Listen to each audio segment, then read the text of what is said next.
जी students, day 3 पर हमने ये दोनों पॉइंट्स पढ़ने हैं। आपने मेरे साथ साथ रीडिंग करनी है।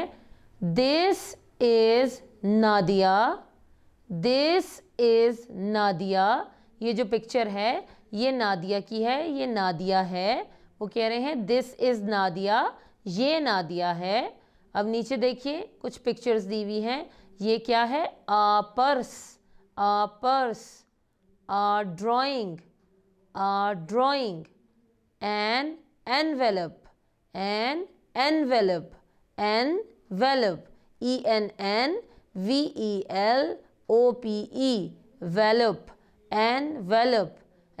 envelope क्या होता है? एक ऐसा लिफाफा जिसके अंदर ये कागज़ का बना हुआ होता है, जिसमें कोई लेटर डालते हैं या कोई पैसे भी डाले जा सकते हैं। तो एक कागज़ डालने के लिए जो कागज़ का ही बना हुआ, कोई लेटर डालने के लिए जैसे कोई कागज़ का बना हुआ एक होता है, आप उसको उर्दू में लिफाफा भी कह सकते हैं, लेकिन एनवेलप ज़्यादा अच्छा लगता है। ये देखिए, आप इसकी शक्ल देख के पहचान सकते हैं कि ये क्या है।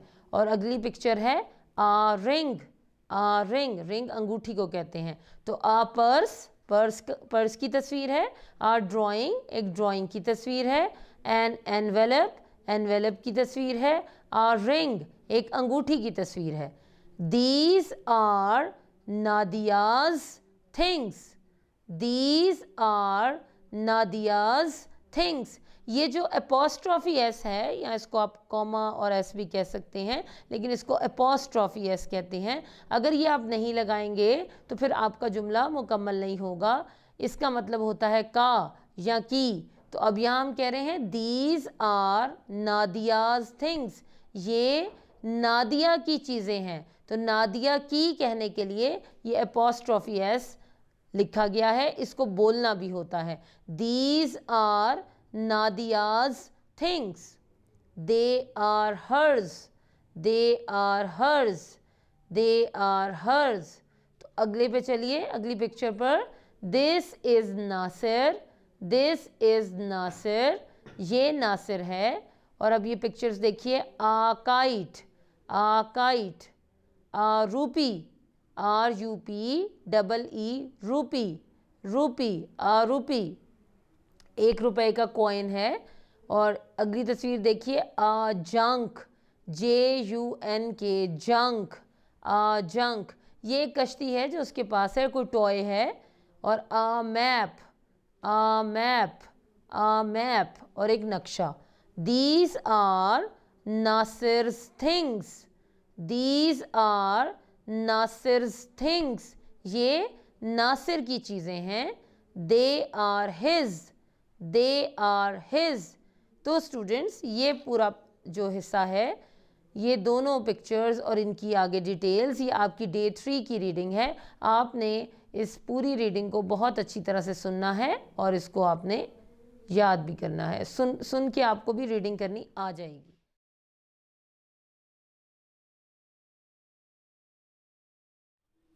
डे 3 की तरफ आ जाएं।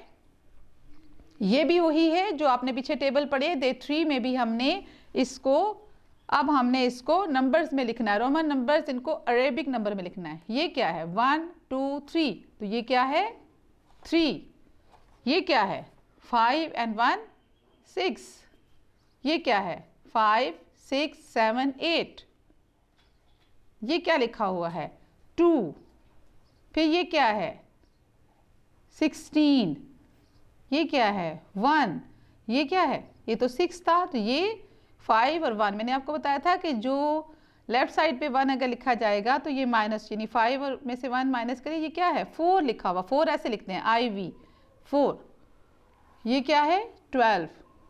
10 और 2 12, 10 और 7 17। ये 7 है, ये 17 है, और ये 7 है, ये 5 है। ये देखिए, ये दोबारा क्या लिखा हुआ है उन्होंने? 4, 2 दफ़ा 4 लिखा हुआ। ये भी 4 है और ये भी 4 है। ये क्या है? 15 है। ये क्या है? 10 में से 1 माइनस करते हैं तो 9, और ये क्या है? 16। डे 3 में 3 अशार हैं और ये आपको पढ़ने आने चाहिए, और जो मुश्किल अल्फाज हैं उनको, उनकी आपने इमला करनी है। पढ़िए मेरे साथ। ये ज़रख़ेज़ खेतों में फसलों का उगना, ये ज़रख़ेज़ खेतों में फसलों का उगना,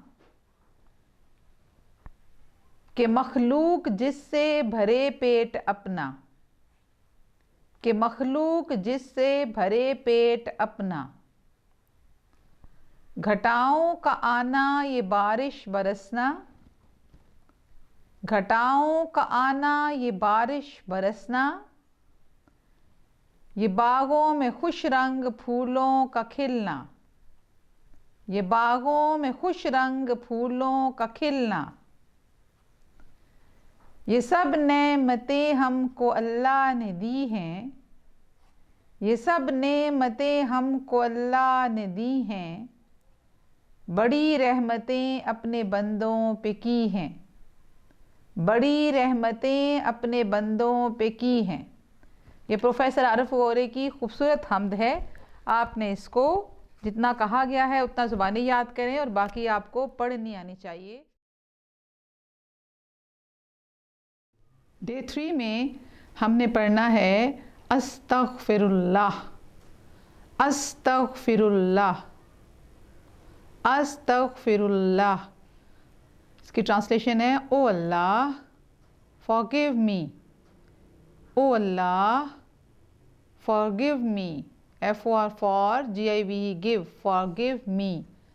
अस्तग़फिरुल्लाह, ओ अल्लाह फॉरगिव मी, अस्तग़फिरुल्लाह, O Allah forgive me.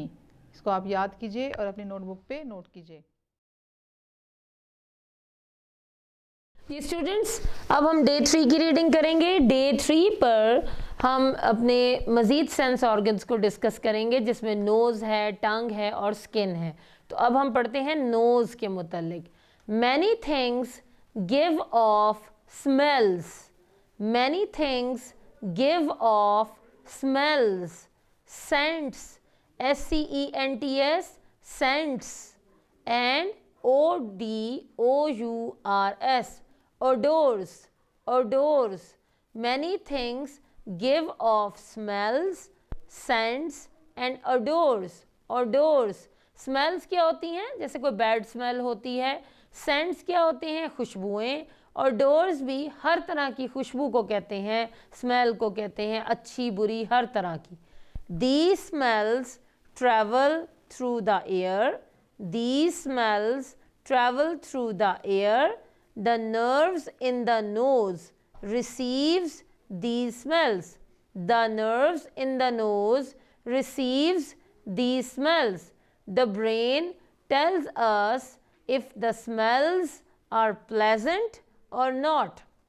The brain tells us if the smells are pleasant or not.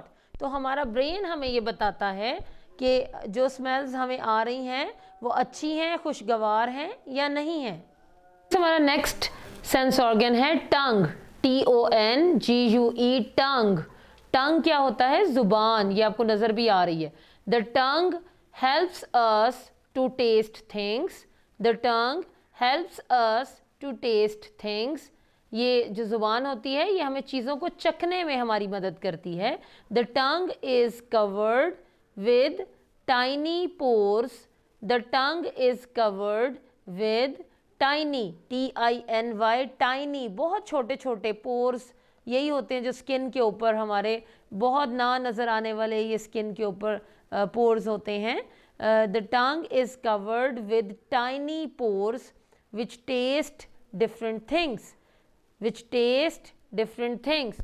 तो जो ज़ुबान होती है उसमें बहुत छोटे छोटे पोर्स होते हैं जो कि हमें मुख्तलिफ़ चीज़ें टेस्ट करने में मदद देते हैं। We can tell if something is sweet, sour, bitter, salty और hot. We can tell if something is sweet, sour, bitter, salty और हॉट। हम बड़े आराम से बता सकते हैं कि कोई चीज़ मीठी है, सॉर यानी खट्टी है, बिटर कड़वी है, सॉल्टी नमकीन है, हॉट गरम है, जो भी हो हम बता सकते हैं। The tongue also helps us to talk, the tongue also helps us to talk. और ज़ुबान बोलने में भी हमारी मदद करती है। आगे चलिए, स्किन, अगला सेंस ऑर्गन क्या है? Skin. The skin helps us to feel. The skin helps us to feel. Skin यानी जिल्द हमें कुछ भी महसूस करने में हमारी मदद करती है। Just under the surface of the skin are the ends of nerves. Just under the surface of the skin are the ends of nerves। Skin के बिल्कुल नीचे हमारी नर्व्स का एंड होता है और वो वहाँ पर छुपी हुई होती हैं। हमारा मुख्तलिफ़ किस्म की जो हमारे अंदर वेन्स या आर्टरीज होती हैं वो स्किन के नीचे होती हैं। when we touch something the nerve endings send a message to the brain। the nerve endings send a message to the brain। जब हम किसी भी चीज़ को छूते हैं तो वो जो हमारी नर्व्स होती हैं स्किन के बिल्कुल नीचे वो ब्रेन को मैसेज दे देती हैं। वी कैन फील हीट, तो हम क्या क्या महसूस कर सकते हैं? We can feel heat, cold, pressure and pain. तो हम गर्मी, सर्दी, प्रेशर कहते हैं किसी भी किस्म का दबाव, एंड पेन और दर्द हम फील कर सकते हैं, महसूस कर सकते हैं। We can feel if something is hard और soft. We can feel if something is hard और सॉफ्ट। हम ये भी महसूस कर सकते हैं कि कोई चीज़ सख्त है या नरम है। तो स्टूडेंट्स, ये पेज आपकी डे 3 की रीडिंग है। इसको आपने अच्छी तरह सुनना और रीड करना सीखना है। स्टूडेंट्स, अब हम अपनी डे 3 की रीडिंग स्टार्ट करेंगे। What causes day and night? ये पूरा पैराग्राफ हम डे 3 में रीड करेंगे। What causes day and night? क्या चीज़ रात और दिन बनाती है?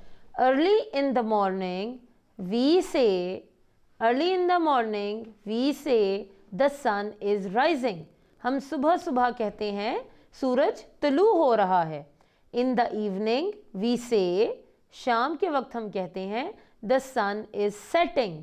सेटिंग इसका मतलब है गुरूब होना, तो शाम के वक्त हम कहते हैं सूरज गुरूब हो रहा है। Actually the sun does not move at all. The spinning movement of the earth, the spinning movement of the earth causes day and night. यानी ज़मीन का आहिस्ता आहिस्ता अपने मदार के इर्द गिर्द भी घूमना और सूरज के इर्द गिर्द भी यूं चक्कर कंप्लीट करना, जैसे कि इस डायग्राम में आपको लग रहा है, तो वो दिन और रात बनाता है। It is day in that part of the earth which faces the sun. जो हिस्सा ज़मीन का सूरज की जानिब होता है, जैसे इस पिक्चर में आप देख सकते हैं, वहाँ दिन होता है। It is night on the other side that faces away from the sun. और जो हिस्सा ज़मीन का सूरज से दूसरी जानिब होता है वहाँ पर रात होती है। Night time for us is day time for people on the other side of the earth.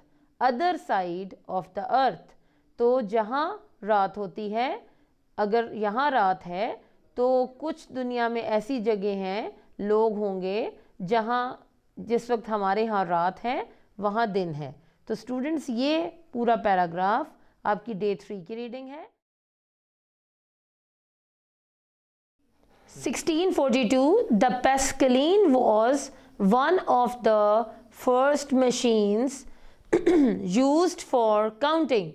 The Pascaline was one of the first machines used for counting. It used toothed, जैसे दांत के लिए टूथ होता है ना, तो tooth के आगे ed लगा दिया। toothed wheels which were turned by hand. It was used to add and subtract. ये पैस्कलिन नाम की एक मशीन इस्तेमाल होती थी काउंटिंग के लिए, एडिशन के लिए भी और सब्ट्रैक्शन के लिए भी। ये उसकी तस्वीर भी नज़र आ रही है। 1694, द लेबनीज कैलकुलेटर, क्या वर्ड है ये? Lebanese calculator could add, subtract, multiply and divide. 1694 में ये लेबनीज कैलकुलेटर नाम का एक टूल था जिससे ऐड, सब्ट्रैक्ट, मल्टीप्लाई या डिवाइड कर सकते थे। Work could be done faster, work could be done faster with the help of the hand crank. However, the user had to understand how to turn the wheels.